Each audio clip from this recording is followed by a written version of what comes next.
Hai să vă arăt ce este și cum se folosește o astfel de ruletă. Este o ruletă forestieră specializată în ajutorul celor care analizează arbori, cum facem noi, sau, bineînțeles, personalului forestier, fie el specializat sau nespecializat.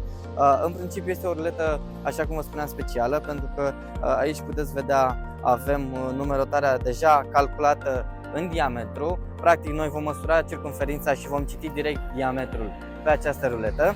Și haideți să vă arăt. Practic luăm ruleta, avem acest cârlig metalic pe care îl punem în scoarță. Aici este o situație fericită că putem cuprinde arborile și n-am avea neapărat nevoie de el. Dar în cazul unor arbori mult mai mari, unde nu putem cuprinde toată circumferința doar cu mâinile, fixăm acest cârlig în scoarță, mergem în